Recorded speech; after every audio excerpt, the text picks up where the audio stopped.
오늘 우리는 뜨거운 화염 속에서 생명을 구하던 한 남자의 이야기를 들려드리고자 합니다.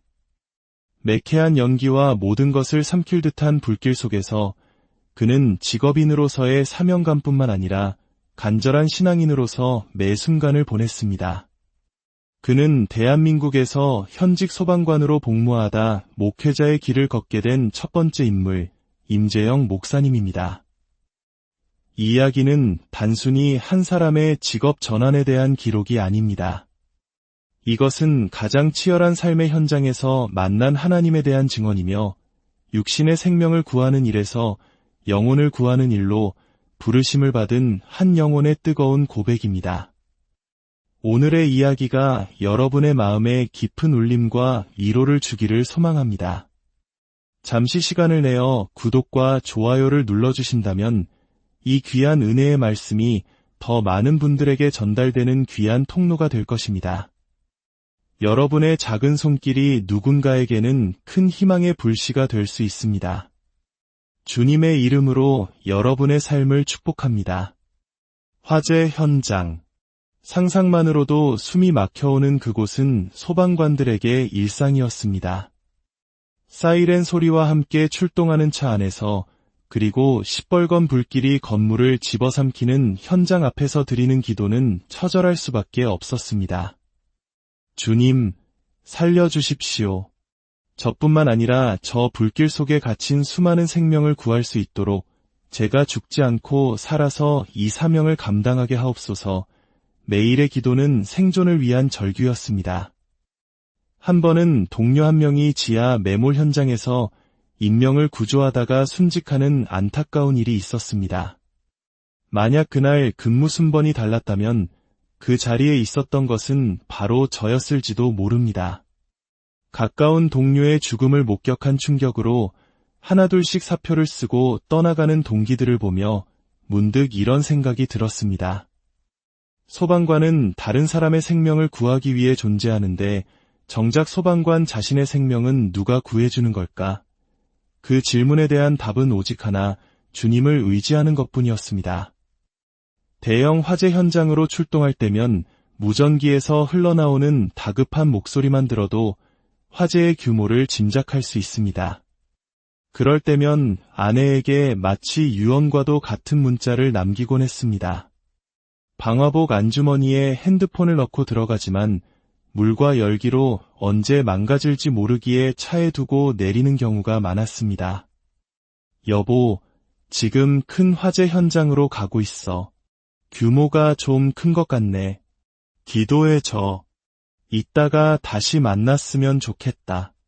우리 아이들 잘 부탁해. 아마 저보다도 그 문자를 받고 밤새 잠 못 이루며 기도했을 아내가 더 힘들었을 겁니다. 이는 비단 저만의 이야기가 아닌 대한민국의 모든 소방관과 그 가족들의 아픔일 것입니다. 수많은 위기의 순간들 속에서 하나님의 살아계심을 체험한 적이 한두 번이 아니었습니다. 소방관들은 등 뒤에 봄배라고 불리는 공기호흡기를 메고 현장에 들어갑니다. 보통 40분 정도 사용할 수 있는데 5분이 남으면 경고음이 울립니다. 그 소리가 들리면 모든 것을 멈추고 즉시 탈출해 새 공기통으로 교체해야 합니다. 어느 날 공장 화재 현장이었습니다. 너무 깊숙이 진입한 탓에 퇴로를 찾기가 쉽지 않았습니다. 전기는 이미 끊겨 한 치 앞도 보이지 않는 암흑이었고 유독가스와 연기가 가득 차 방향 감각을 잃기 십상이었습니다. 바로 그때 공기통에서 경고음이 울리기 시작했습니다. 5분 안에 나가지 못하면 질식할 수 있는 절체절명의 순간 다급하게 움직이다 무언가에 걸려 넘어지고 말았습니다.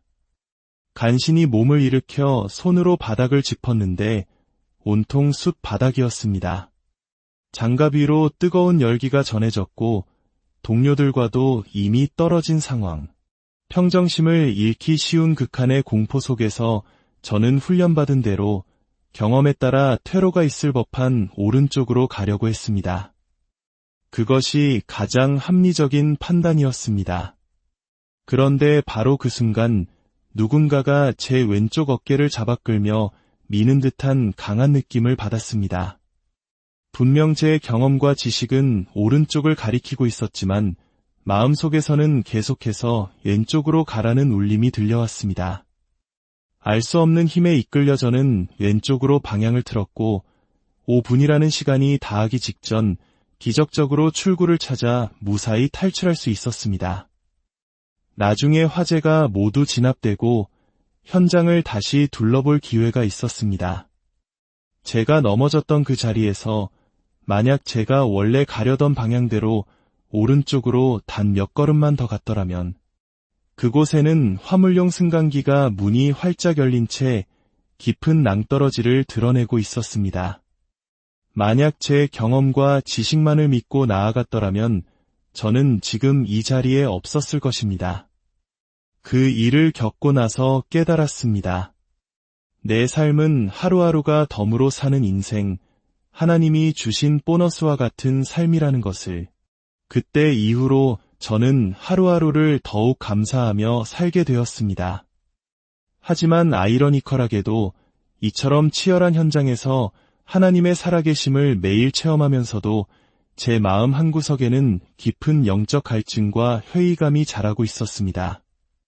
3살 때부터 어머니를 따라 교회를 다녔고 신앙생활을 한 지 20년이 훌쩍 넘었지만 하나님은 늘 멀게만 느껴졌습니다.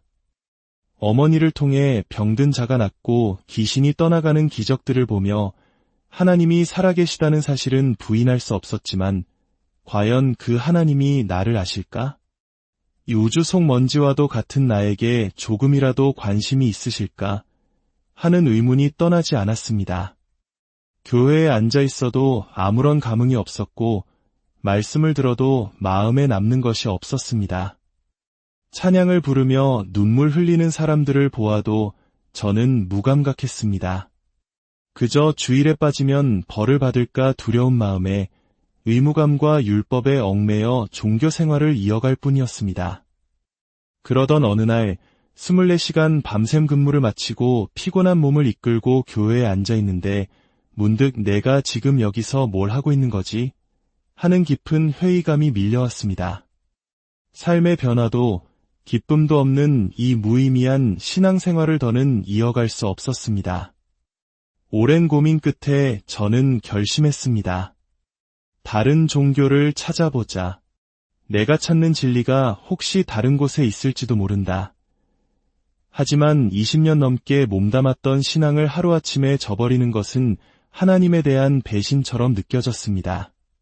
그래서 마지막으로 하나님께 기회를 드리기로 했습니다. 40일 특별 새벽 기도. 딱 40일만 해보고 그때도 아무런 응답이 없으면 미련 없이 기독교를 떠나자. 기도 제목은 단 하나였습니다. 하나님, 저를 알고 계시다면 제가 주님을 붙들 수 있도록 아주 작은 사인 하나만 보여주십시오. 그렇지 않으면 저는 정말 떠나겠습니다. 그렇게 40일간의 처절한 기도가 시작되었습니다. 하지만 하루, 이틀, 열흘이 지나고 마지막을 하루 앞둔 39일째가 되었을 때까지도 아무런 변화가 없었습니다. 하나님의 침묵은 계속되었습니다. 마음속에서는 나는 버림받았다는 절망감이 커져만 갔습니다. 드디어 마지막 40일째 새벽, 저는 교회로 향하는 발걸음을 뗄 수가 없었습니다. 오늘 교회에 갔는데 아무 일도 일어나지 않으면 그 상처를 내가 감당할 수 있을까? 차라리 가지 않으면 내가 약속을 어겼다는 핑계라도 될 수 있을 텐데. 수많은 갈등 속에서 저는 후회하고 싶지 않은 마음에 마지막 작별 인사를 하러 가기로 마음먹었습니다. 예배당에 앉아 차가운 공기 속에서 기도했습니다. 하나님, 그동안 감사했습니다.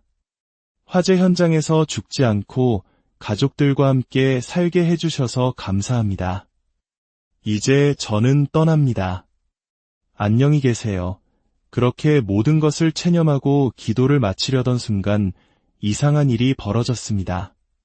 추워서 깍지 끼고 있던 제 손이 저절로 떨리기 시작했습니다. 제 의지와는 상관없이 손이 흔들렸고 곧이어 온몸이 들썩이기 시작했습니다. 그리고 마치 화산의 용암을 한 국자 떠서 삼킨 것처럼 몸속에서부터 뜨거운 열기가 솟구쳐 올랐습니다. 아, 뜨거워. 저도 모르게 비명을 질렀습니다. 한겨울이었음에도 불구하고 잠바를 벗어 던지고 땀으로 범벅이 된 채 기도하기 시작했습니다. 그 순간 제 입에서는 난생 처음 들어보는 언어, 방언이 터져나왔습니다. 이전까지는 세상의 것을 구하던 제 기도가 완전히 바뀌었습니다. 주님, 하나님의 기쁨이 되기를 원합니다. 제가 한 번도 해보지 않았던 고백들이 터져나왔습니다. 시간이 얼마나 흘렀는지도 몰랐습니다. 10분쯤 기도한 것 같았는데 시계를 보니 2시간이 훌쩍 지나 있었습니다. 그날 새벽, 저는 20년 넘는 신앙생활 동안 한 번도 만나지 못했던 살아계신 성령님을 인격적으로 만났습니다. 그날 이후 제 삶은 180도 달라졌습니다. 매일 새벽 3시가 되면 누군가 저를 흔들어 깨우는 듯한 느낌에 눈을 떴습니다. 눈을 뜨면 방 한쪽 벽이 이글이글 불타고 있는 환상을 보았습니다.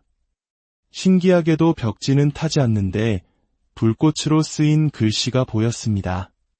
사랑하는 자여, 내 영혼이 잘됨같이 내가 범사에 잘되고 강건하기를 내가 간구하노라. 그 말씀 앞에서 저는 온 우주를 창조하신 하나님이 먼지 같은 저를 찾아오셨다는 사실에 압도되어 납작 엎드릴 수밖에 없었습니다.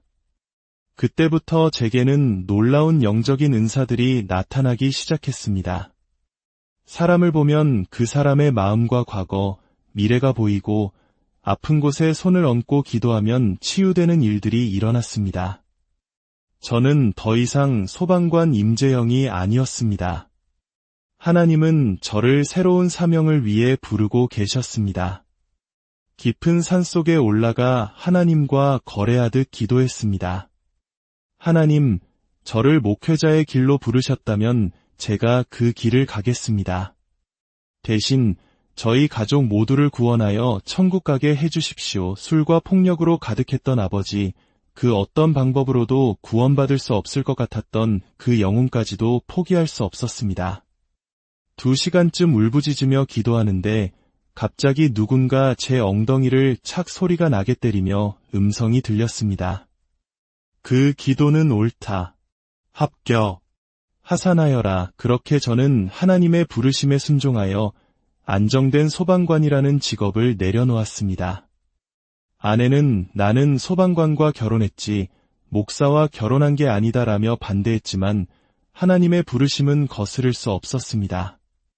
모든 것을 내려놓고 목회의 길로 들어섰을 때 탄탄대로가 펼쳐질 줄 알았습니다. 하지만 저를 기다린 것은 아무도 없는 텅 빈 지하 예배당이었습니다.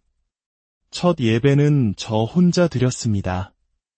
둘째 주에는 곰 인형 2마리를 성도 삼아 설교했습니다. 셋째 주에도 아무도 오지 않았습니다. 전단지를 수백 장 돌리고 길에서 만나는 사람들을 붙잡고 전도했지만 돌아오는 것은 냉담한 반응뿐이었습니다. 하나님, 이러려고 저를 부르셨습니까? 원망과 좌절이 밀려왔습니다.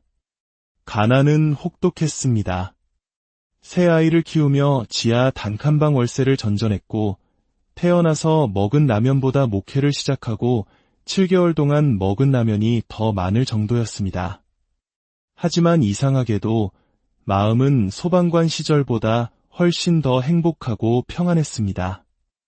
이전에는 자녀들에게 차마 아빠처럼 살아라 라고 말할 수 없었습니다. 세상적인 풍요는 있었지만 하나님의 부르심에 온전히 순종하지 못하는 부끄러운 아빠였기 때문입니다. 그러나 이제는 자신 있게 말할 수 있습니다. 아빠처럼 살아라. 비록 가난하고 힘들지라도 하나님의 부르심에 순종하며 그분의 기쁨이 되는 삶이 가장 복된 삶이란다.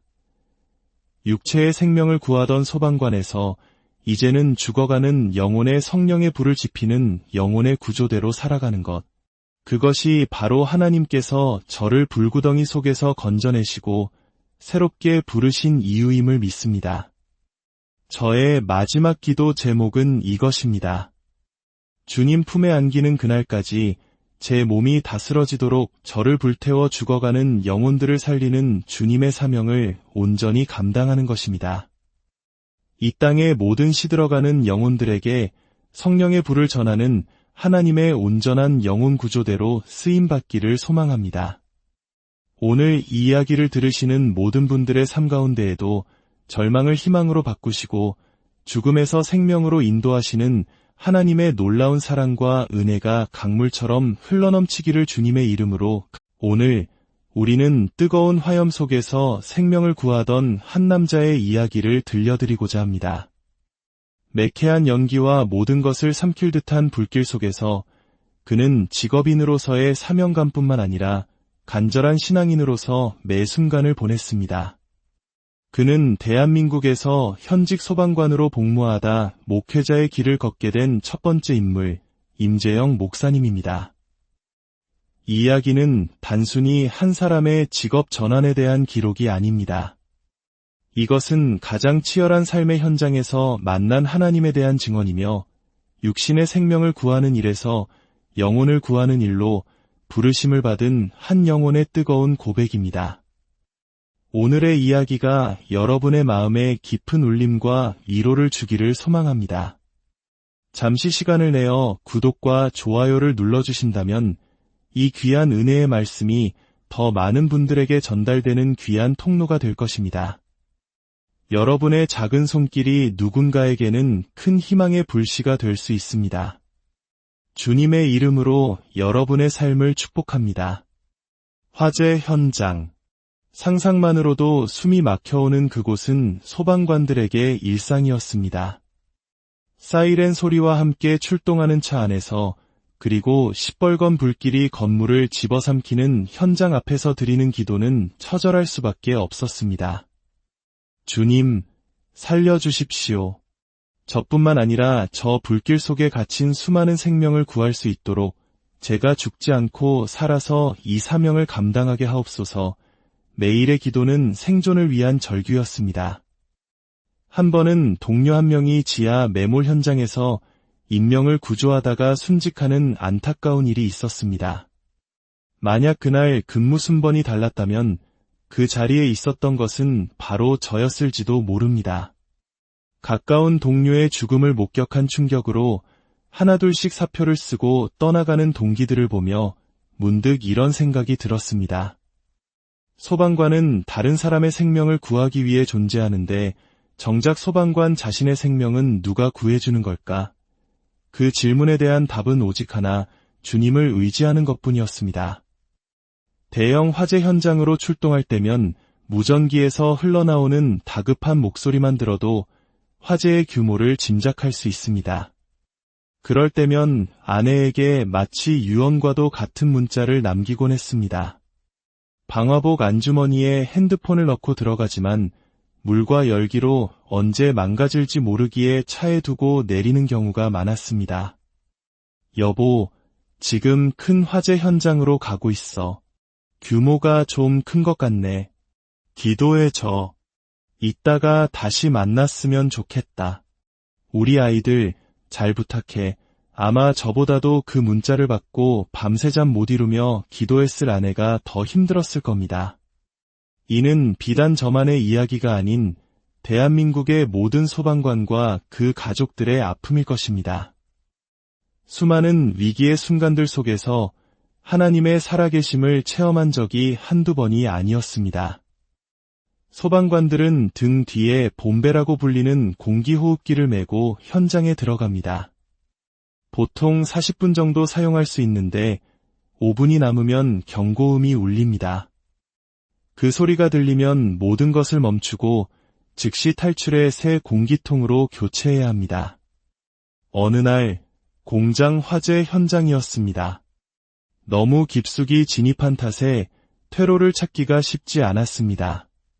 전기는 이미 끊겨 한 치 앞도 보이지 않는 암흑이었고 유독가스와 연기가 가득 차 방향 감각을 잃기 십상이었습니다.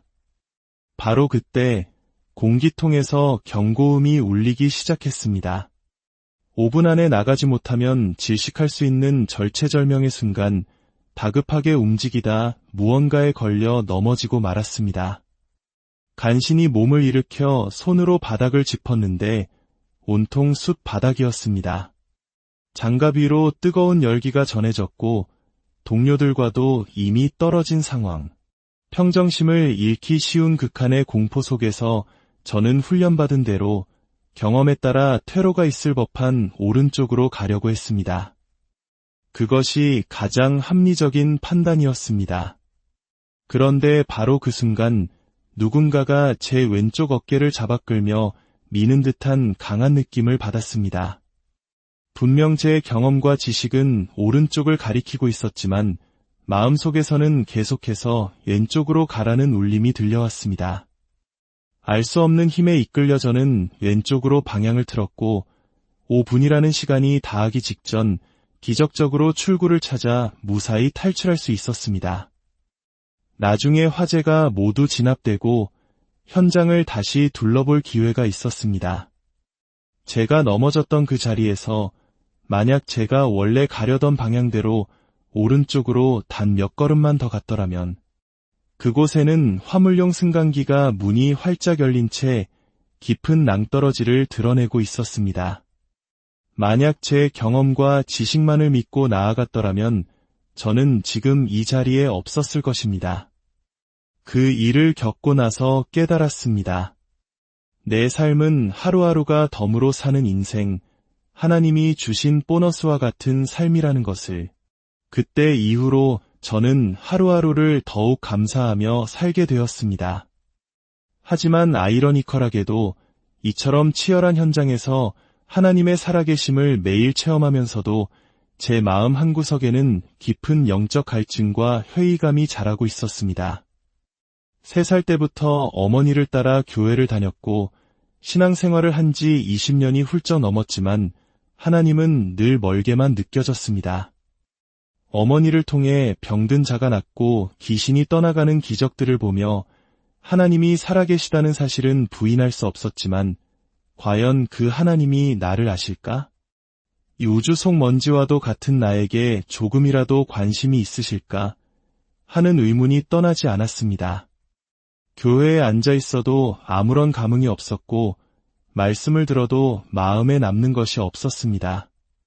찬양을 부르며 눈물 흘리는 사람들을 보아도 저는 무감각했습니다.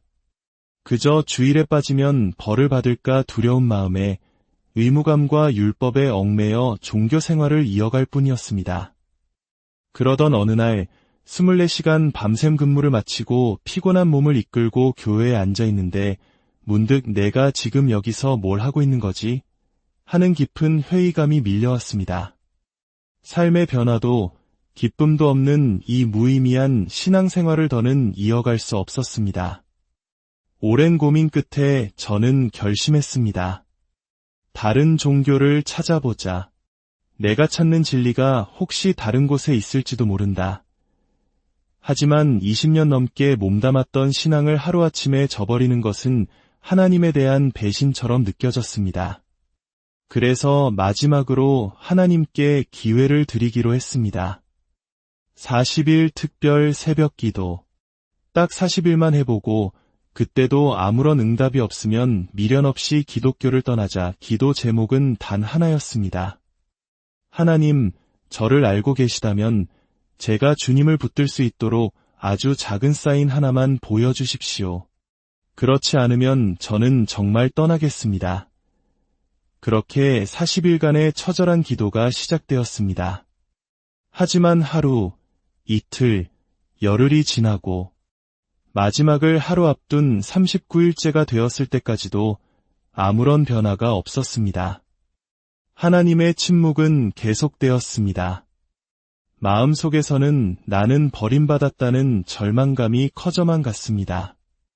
드디어 마지막 40일째 새벽, 저는 교회로 향하는 발걸음을 뗄 수가 없었습니다. 오늘 교회에 갔는데 아무 일도 일어나지 않으면 그 상처를 내가 감당할 수 있을까?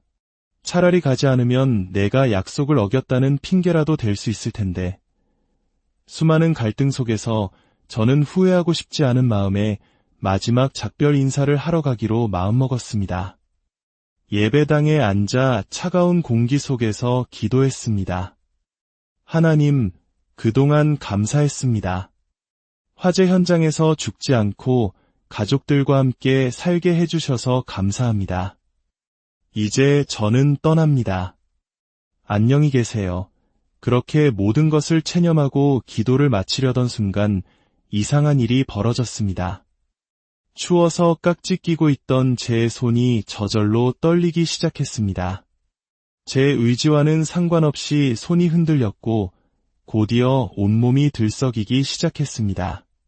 그리고 마치 화산의 용암을 한 국자 떠서 삼킨 것처럼 몸속에서부터 뜨거운 열기가 솟구쳐 올랐습니다.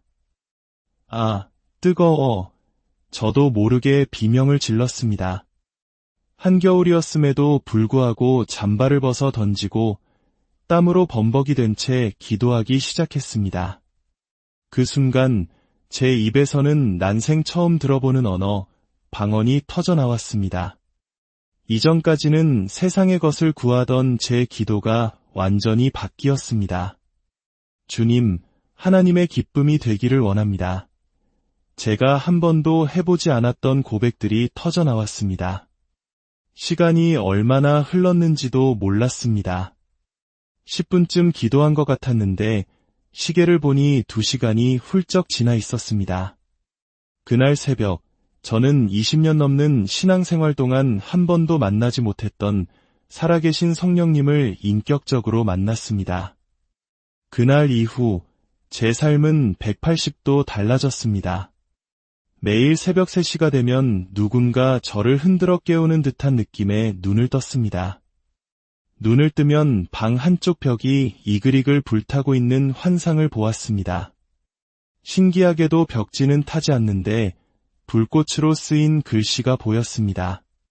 사랑하는 자여, 내 영혼이 잘됨같이 내가 범사에 잘되고 강건하기를 내가 간구하노라. 그 말씀 앞에서 저는 온 우주를 창조하신 하나님이 먼지 같은 저를 찾아오셨다는 사실에 압도되어 납작 엎드릴 수밖에 없었습니다. 그때부터 제게는 놀라운 영적인 은사들이 나타나기 시작했습니다. 사람을 보면 그 사람의 마음과 과거, 미래가 보이고 아픈 곳에 손을 얹고 기도하면 치유되는 일들이 일어났습니다.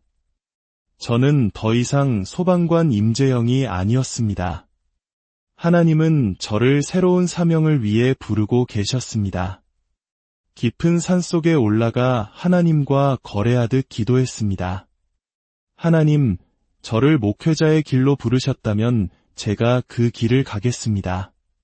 대신 저희 가족 모두를 구원하여 천국 가게 해주십시오. 술과 폭력으로 가득했던 아버지, 그 어떤 방법으로도 구원받을 수 없을 것 같았던 그 영혼까지도 포기할 수 없었습니다. 2시간쯤 울부짖으며 기도하는데 갑자기 누군가 제 엉덩이를 착 소리가 나게 때리며 음성이 들렸습니다. 그 기도는 옳다. 합격. 하산하여라. 그렇게 저는 하나님의 부르심에 순종하여 안정된 소방관이라는 직업을 내려놓았습니다. 아내는 나는 소방관과 결혼했지 목사와 결혼한 게 아니다라며 반대했지만 하나님의 부르심은 거스를 수 없었습니다. 모든 것을 내려놓고 목회의 길로 들어섰을 때 탄탄대로가 펼쳐질 줄 알았습니다. 하지만 저를 기다린 것은 아무도 없는 텅 빈 지하 예배당이었습니다. 첫 예배는 저 혼자 드렸습니다. 둘째 주에는 곰 인형 2마리를 성도 삼아 설교했습니다. 셋째 주에도 아무도 오지 않았습니다. 전단지를 수백 장 돌리고 길에서 만나는 사람들을 붙잡고 전도했지만 돌아오는 것은 냉담한 반응뿐이었습니다. 하나님, 이러려고 저를 부르셨습니까? 원망과 좌절이 밀려왔습니다. 가난은 혹독했습니다. 새 아이를 키우며 지하 단칸방 월세를 전전했고 태어나서 먹은 라면보다 목회를 시작하고 7개월 동안 먹은 라면이 더 많을 정도였습니다. 하지만 이상하게도 마음은 소방관 시절보다 훨씬 더 행복하고 평안했습니다. 이전에는 자녀들에게 차마 아빠처럼 살아라 라고 말할 수 없었습니다. 세상적인 풍요는 있었지만 하나님의 부르심에 온전히 순종하지 못하는 부끄러운 아빠였기 때문입니다. 그러나 이제는 자신 있게 말할 수 있습니다. 아빠처럼 살아라. 비록 가난하고 힘들지라도 하나님의 부르심에 순종하며 그분의 기쁨이 되는 삶이 가장 복된 삶이란다. 육체의 생명을 구하던 소방관에서 이제는 죽어가는 영혼의 성령의 불을 지피는 영혼의 구조대로 살아가는 것. 그것이 바로 하나님께서 저를 불구덩이 속에서 건져내시고 새롭게 부르신 이유임을 믿습니다. 저의 마지막 기도 제목은 이것입니다. 주님 품에 안기는 그날까지 제 몸이 다스러지도록 저를 불태워 죽어가는 영혼들을 살리는 주님의 사명을 온전히 감당하는 것입니다. 이 땅의 모든 시들어가는 영혼들에게 성령의 불을 전하는 하나님의 온전한 영혼 구조대로 쓰임받기를 소망합니다. 오늘 이 이야기를 들으시는 모든 분들의 삶 가운데에도 절망을 희망으로 바꾸시고 죽음에서 생명으로 인도하시는 하나님의 놀라운 사랑과 은혜가 강물처럼 흘러넘치기를 주님의 이름으로. 오늘 우리는 뜨거운 화염 속에서 생명을 구하던 한 남자의 이야기를 들려드리고자 합니다. 매캐한 연기와 모든 것을 삼킬 듯한 불길 속에서 그는 직업인으로서의 사명감뿐만 아니라 간절한 신앙인으로서 매 순간을 보냈습니다. 그는 대한민국에서 현직 소방관으로 복무하다 목회자의 길을 걷게 된 첫 번째 인물, 임재영 목사님입니다. 이 이야기는 단순히 한 사람의 직업 전환에 대한 기록이 아닙니다.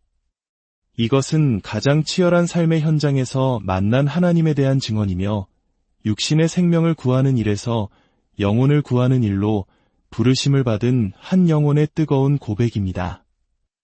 오늘의 이야기가 여러분의 마음에 깊은 울림과 위로를 주기를 소망합니다.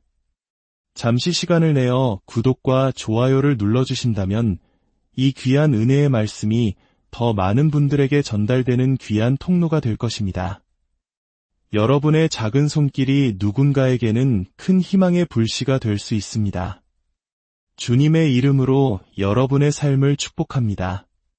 화재 현장. 상상만으로도 숨이 막혀오는 그곳은 소방관들에게 일상이었습니다. 사이렌 소리와 함께 출동하는 차 안에서 그리고 시뻘건 불길이 건물을 집어삼키는 현장 앞에서 드리는 기도는 처절할 수밖에 없었습니다. 주님, 살려주십시오.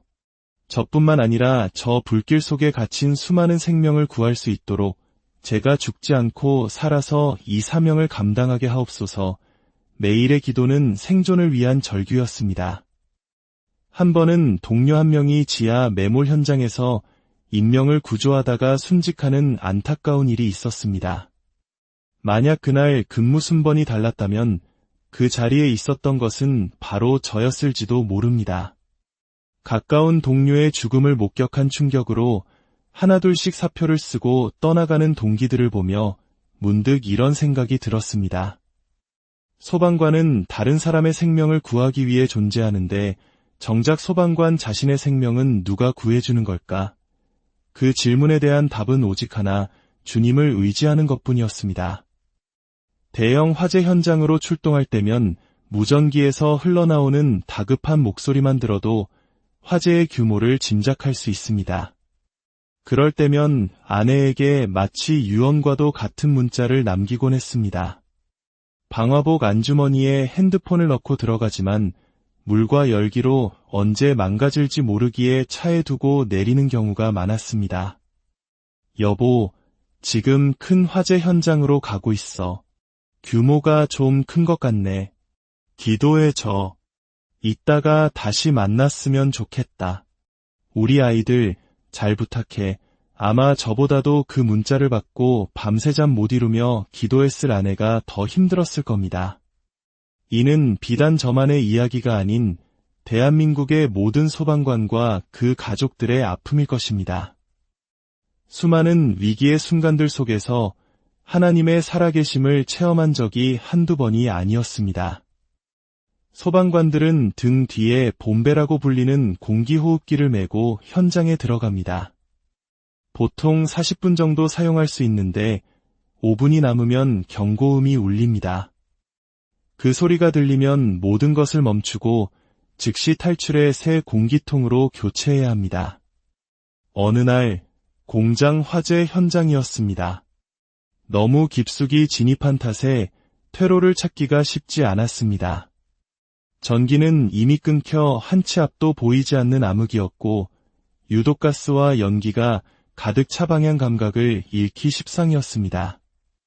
바로 그때 공기통에서 경고음이 울리기 시작했습니다. 5분 안에 나가지 못하면 질식할 수 있는 절체절명의 순간 다급하게 움직이다 무언가에 걸려 넘어지고 말았습니다. 간신히 몸을 일으켜 손으로 바닥을 짚었는데 온통 숯 바닥이었습니다. 장갑 위로 뜨거운 열기가 전해졌고 동료들과도 이미 떨어진 상황. 평정심을 잃기 쉬운 극한의 공포 속에서 저는 훈련받은 대로 경험에 따라 퇴로가 있을 법한 오른쪽으로 가려고 했습니다. 그것이 가장 합리적인 판단이었습니다. 그런데 바로 그 순간 누군가가 제 왼쪽 어깨를 잡아 끌며 미는 듯한 강한 느낌을 받았습니다. 분명 제 경험과 지식은 오른쪽을 가리키고 있었지만 마음속에서는 계속해서 왼쪽으로 가라는 울림이 들려왔습니다. 알 수 없는 힘에 이끌려 저는 왼쪽으로 방향을 틀었고 5분이라는 시간이 다하기 직전 기적적으로 출구를 찾아 무사히 탈출할 수 있었습니다. 나중에 화재가 모두 진압되고 현장을 다시 둘러볼 기회가 있었습니다. 제가 넘어졌던 그 자리에서 만약 제가 원래 가려던 방향대로 오른쪽으로 단 몇 걸음만 더 갔더라면 그곳에는 화물용 승강기가 문이 활짝 열린 채 깊은 낭떠러지를 드러내고 있었습니다. 만약 제 경험과 지식만을 믿고 나아갔더라면 저는 지금 이 자리에 없었을 것입니다. 그 일을 겪고 나서 깨달았습니다. 내 삶은 하루하루가 덤으로 사는 인생, 하나님이 주신 보너스와 같은 삶이라는 것을. 그때 이후로 저는 하루하루를 더욱 감사하며 살게 되었습니다. 하지만 아이러니컬하게도 이처럼 치열한 현장에서 하나님의 살아계심을 매일 체험하면서도 제 마음 한구석에는 깊은 영적 갈증과 회의감이 자라고 있었습니다.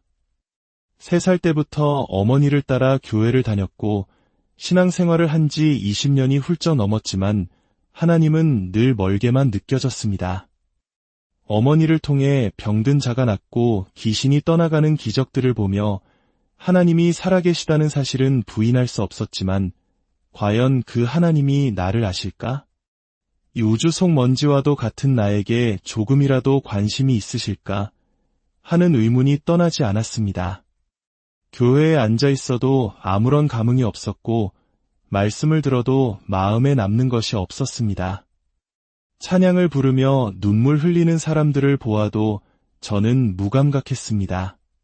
그저 주일에 빠지면 벌을 받을까 두려운 마음에 의무감과 율법에 얽매여 종교 생활을 이어갈 뿐이었습니다. 그러던 어느 날 24시간 밤샘 근무를 마치고 피곤한 몸을 이끌고 교회에 앉아 있는데 문득 내가 지금 여기서 뭘 하고 있는 거지? 하는 깊은 회의감이 밀려왔습니다. 삶의 변화도 기쁨도 없는 이 무의미한 신앙생활을 더는 이어갈 수 없었습니다. 오랜 고민 끝에 저는 결심했습니다. 다른 종교를 찾아보자.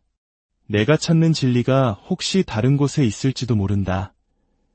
하지만 20년 넘게 몸담았던 신앙을 하루아침에 저버리는 것은 하나님에 대한 배신처럼 느껴졌습니다. 그래서 마지막으로 하나님께 기회를 드리기로 했습니다. 40일 특별 새벽 기도. 딱 40일만 해보고 그때도 아무런 응답이 없으면 미련 없이 기독교를 떠나자. 기도 제목은 단 하나였습니다. 하나님, 저를 알고 계시다면 제가 주님을 붙들 수 있도록 아주 작은 사인 하나만 보여주십시오. 그렇지 않으면 저는 정말 떠나겠습니다. 그렇게 40일간의 처절한 기도가 시작되었습니다. 하지만 하루, 이틀, 열흘이 지나고 마지막을 하루 앞둔 39일째가 되었을 때까지도 아무런 변화가 없었습니다. 하나님의 침묵은 계속되었습니다. 마음속에서는 나는 버림받았다는 절망감이 커져만 갔습니다. 드디어 마지막 40일째 새벽, 저는 교회로 향하는 발걸음을 뗄 수가 없었습니다. 오늘 교회에 갔는데 아무 일도 일어나지 않으면 그 상처를 내가 감당할 수 있을까? 차라리 가지 않으면 내가 약속을 어겼다는 핑계라도 될 수 있을 텐데. 수많은 갈등 속에서 저는 후회하고 싶지 않은 마음에 마지막 작별 인사를 하러 가기로 마음먹었습니다. 예배당에 앉아 차가운 공기 속에서 기도했습니다. 하나님, 그동안 감사했습니다. 화재 현장에서 죽지 않고 가족들과 함께 살게 해주셔서 감사합니다. 이제 저는 떠납니다. 안녕히 계세요. 그렇게 모든 것을 체념하고 기도를 마치려던 순간 이상한 일이 벌어졌습니다. 추워서 깍지 끼고 있던 제 손이 저절로 떨리기 시작했습니다. 제 의지와는 상관없이 손이 흔들렸고 곧이어 온몸이 들썩이기 시작했습니다. 그리고 마치 화산의 용암을 한 국자 떠서 삼킨 것처럼 몸속에서부터 뜨거운 열기가 솟구쳐 올랐습니다. 아, 뜨거워. 저도 모르게 비명을 질렀습니다. 한겨울이었음에도 불구하고 잠바를 벗어 던지고 땀으로 범벅이 된 채 기도하기 시작했습니다. 그 순간 제 입에서는 난생 처음 들어보는 언어, 방언이 터져나왔습니다.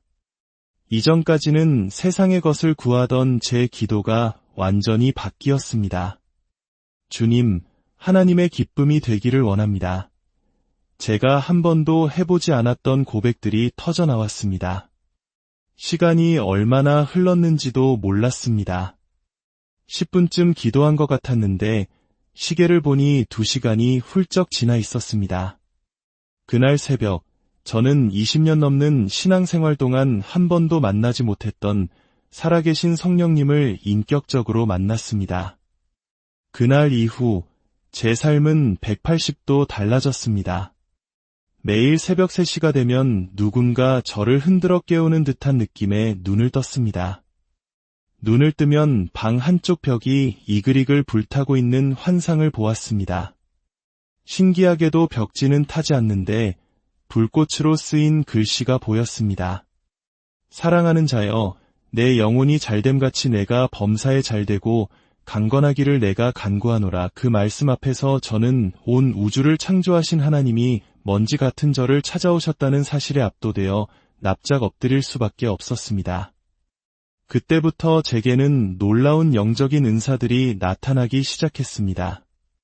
사람을 보면 그 사람의 마음과 과거, 미래가 보이고 아픈 곳에 손을 얹고 기도하면 치유되는 일들이 일어났습니다. 저는 더 이상 소방관 임재영이 아니었습니다. 하나님은 저를 새로운 사명을 위해 부르고 계셨습니다.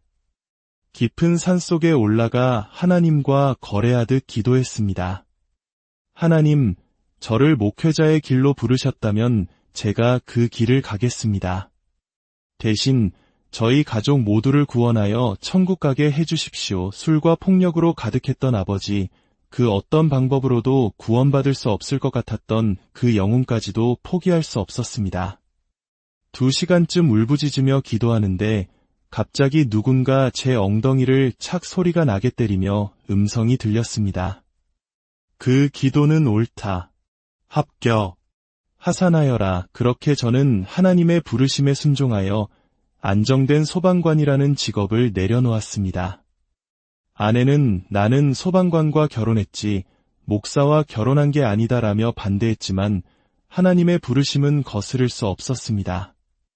모든 것을 내려놓고 목회의 길로 들어섰을 때 탄탄대로가 펼쳐질 줄 알았습니다. 하지만 저를 기다린 것은 아무도 없는 텅 빈 지하 예배당이었습니다. 첫 예배는 저 혼자 드렸습니다. 둘째 주에는 곰 인형 2마리를 성도 삼아 설교했습니다. 셋째 주에도 아무도 오지 않았습니다. 전단지를 수백 장 돌리고 길에서 만나는 사람들을 붙잡고 전도했지만 돌아오는 것은 냉담한 반응뿐이었습니다. 하나님, 이러려고 저를 부르셨습니까? 원망과 좌절이 밀려왔습니다. 가난은 혹독했습니다. 새 아이를 키우며 지하 단칸방 월세를 전전했고 태어나서 먹은 라면보다 목회를 시작하고 7개월 동안 먹은 라면이 더 많을 정도였습니다. 하지만 이상하게도 마음은 소방관 시절보다 훨씬 더 행복하고 평안했습니다. 이전에는 자녀들에게 차마 아빠처럼 살아라 라고 말할 수 없었습니다. 세상적인 풍요는 있었지만 하나님의 부르심에 온전히 순종하지 못하는 부끄러운 아빠였기 때문입니다. 그러나 이제는 자신 있게 말할 수 있습니다. 아빠처럼 살아라.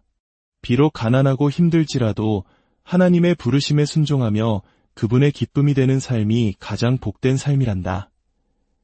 육체의 생명을 구하던 소방관에서 이제는 죽어가는 영혼의 성령의 불을 지피는 영혼의 구조대로 살아가는 것. 그것이 바로 하나님께서 저를 불구덩이 속에서 건져내시고 새롭게 부르신 이유임을 믿습니다. 저의 마지막 기도 제목은 이것입니다. 주님 품에 안기는 그날까지 제 몸이 다스러지도록 저를 불태워 죽어가는 영혼들을 살리는 주님의 사명을 온전히 감당하는 것입니다. 이 땅의 모든 시들어가는 영혼들에게 성령의 불을 전하는 하나님의 온전한 영혼 구조대로 쓰임받기를 소망합니다. 오늘 이 이야기를 들으시는 모든 분들의 삶 가운데에도 절망을 희망으로 바꾸시고 죽음에서 생명으로 인도하시는 하나님의 놀라운 사랑과 은혜가 강물처럼 흘러넘치기를 주님의 이름으로. 오늘 우리는 뜨거운 화염 속에서 생명을 구하던 한 남자의 이야기를 들려드리고자 합니다. 매캐한 연기와 모든 것을 삼킬 듯한 불길 속에서 그는 직업인으로서의 사명감뿐만 아니라 간절한 신앙인으로서 매 순간을 보냈습니다. 그는 대한민국에서 현직 소방관으로 복무하다 목회자의 길을 걷게 된 첫 번째 인물, 임재영 목사님입니다. 이 이야기는 단순히 한 사람의 직업 전환에 대한 기록이 아닙니다. 이것은 가장 치열한 삶의 현장에서 만난 하나님에 대한 증언이며 육신의 생명을 구하는 일에서 영혼을 구하는 일로 부르심을 받은 한 영혼의 뜨거운 고백입니다. 오늘의 이야기가 여러분의 마음에 깊은 울림과 위로를 주기를 소망합니다. 잠시 시간을 내어 구독과 좋아요를 눌러주신다면 이 귀한 은혜의 말씀이 더 많은 분들에게 전달되는 귀한 통로가 될 것입니다. 여러분의 작은 손길이 누군가에게는 큰 희망의 불씨가 될 수 있습니다. 주님의 이름으로 여러분의 삶을 축복합니다. 화재 현장. 상상만으로도 숨이 막혀오는 그곳은 소방관들에게 일상이었습니다. 사이렌 소리와 함께 출동하는 차 안에서 그리고 시뻘건 불길이 건물을 집어삼키는 현장 앞에서 드리는 기도는 처절할 수밖에 없었습니다. 주님, 살려주십시오. 저뿐만 아니라 저 불길 속에 갇힌 수많은 생명을 구할 수 있도록 제가 죽지 않고 살아서 이 사명을 감당하게 하옵소서. 매일의 기도는 생존을 위한 절규였습니다. 한 번은 동료 한 명이 지하 매몰 현장에서 인명을 구조하다가 순직하는 안타까운 일이 있었습니다. 만약 그날 근무 순번이 달랐다면 그 자리에 있었던 것은 바로 저였을지도 모릅니다. 가까운 동료의 죽음을 목격한 충격으로 하나둘씩 사표를 쓰고 떠나가는 동기들을 보며 문득 이런 생각이 들었습니다. 소방관은 다른 사람의 생명을 구하기 위해 존재하는데 정작 소방관 자신의 생명은 누가 구해주는 걸까? 그 질문에 대한 답은 오직 하나, 주님을 의지하는 것뿐이었습니다. 대형 화재 현장으로 출동할 때면 무전기에서 흘러나오는 다급한 목소리만 들어도 화재의 규모를 짐작할 수 있습니다. 그럴 때면 아내에게 마치 유언과도 같은 문자를 남기곤 했습니다. 방화복 안주머니에 핸드폰을 넣고 들어가지만 물과 열기로 언제 망가질지 모르기에 차에 두고 내리는 경우가 많았습니다. 여보, 지금 큰 화재 현장으로 가고 있어. 규모가 좀 큰 것 같네. 기도해줘. 이따가 다시 만났으면 좋겠다. 우리 아이들 잘 부탁해. 아마 저보다도 그 문자를 받고 밤새 잠 못 이루며 기도했을 아내가 더 힘들었을 겁니다. 이는 비단 저만의 이야기가 아닌 대한민국의 모든 소방관과 그 가족들의 아픔일 것입니다. 수많은 위기의 순간들 속에서 하나님의 살아계심을 체험한 적이 한두 번이 아니었습니다. 소방관들은 등 뒤에 봄배라고 불리는 공기호흡기를 메고 현장에 들어갑니다. 보통 40분 정도 사용할 수 있는데 5분이 남으면 경고음이 울립니다. 그 소리가 들리면 모든 것을 멈추고 즉시 탈출해 새 공기통으로 교체해야 합니다. 어느 날 공장 화재 현장이었습니다. 너무 깊숙이 진입한 탓에 퇴로를 찾기가 쉽지 않았습니다.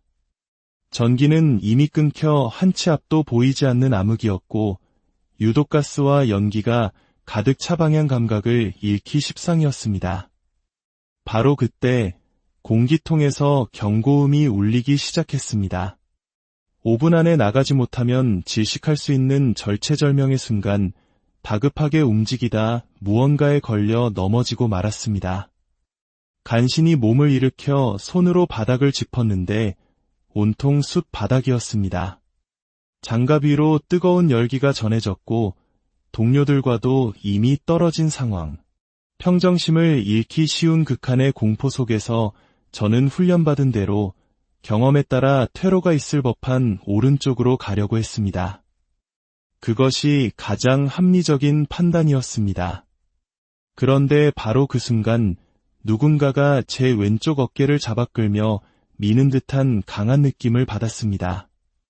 분명 제 경험과 지식은 오른쪽을 가리키고 있었지만 마음속에서는 계속해서 왼쪽으로 가라는 울림이 들려왔습니다. 알 수 없는 힘에 이끌려 저는 왼쪽으로 방향을 틀었고 5분이라는 시간이 다하기 직전 기적적으로 출구를 찾아 무사히 탈출할 수 있었습니다. 나중에 화재가 모두 진압되고 현장을 다시 둘러볼 기회가 있었습니다.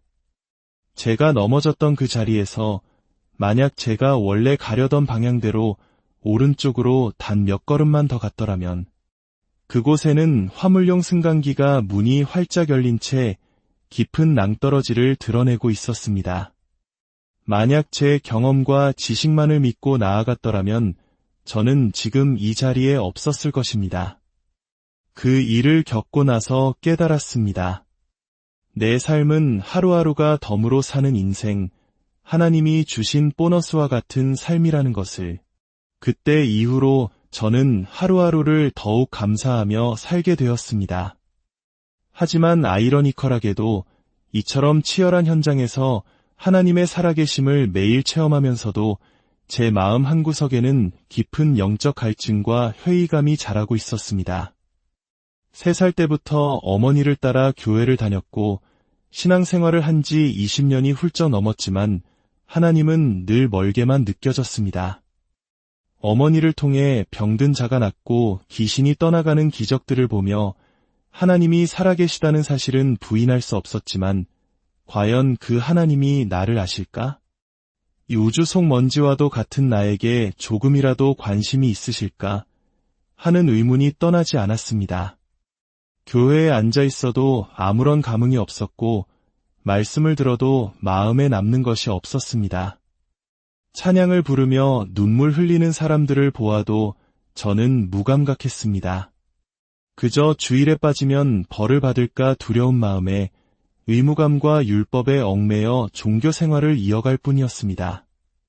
그러던 어느 날 24시간 밤샘 근무를 마치고 피곤한 몸을 이끌고 교회에 앉아 있는데 문득 내가 지금 여기서 뭘 하고 있는 거지?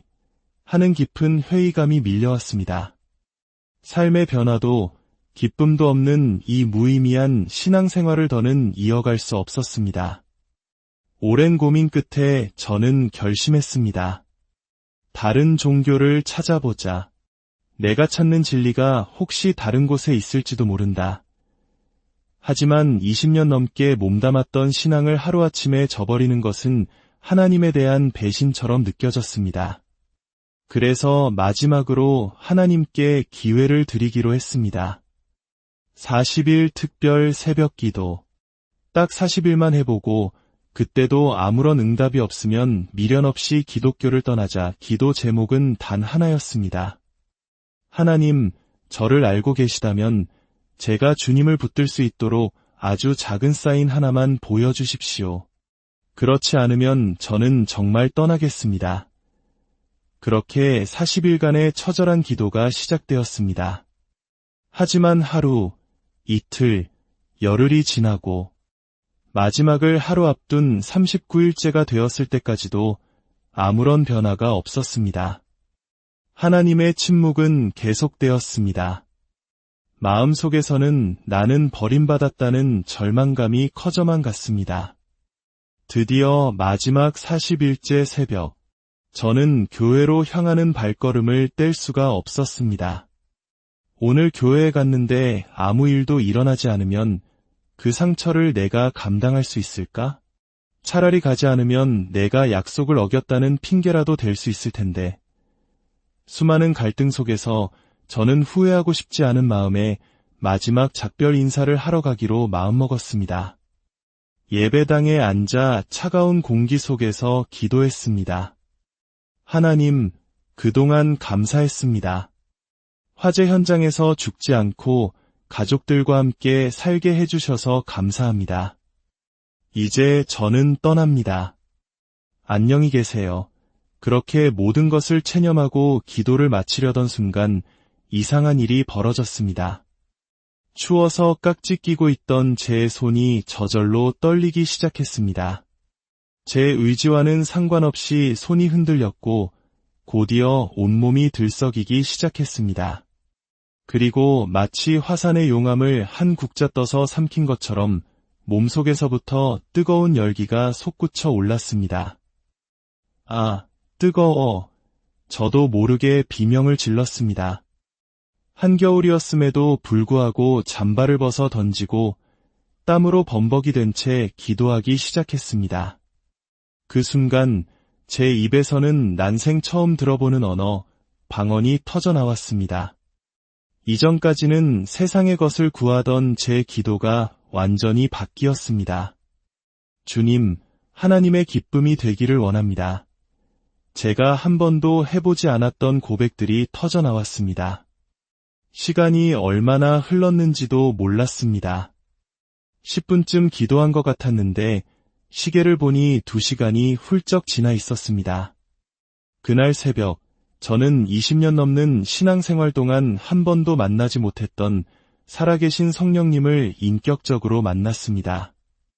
그날 이후 제 삶은 180도 달라졌습니다. 매일 새벽 3시가 되면 누군가 저를 흔들어 깨우는 듯한 느낌에 눈을 떴습니다. 눈을 뜨면 방 한쪽 벽이 이글이글 불타고 있는 환상을 보았습니다.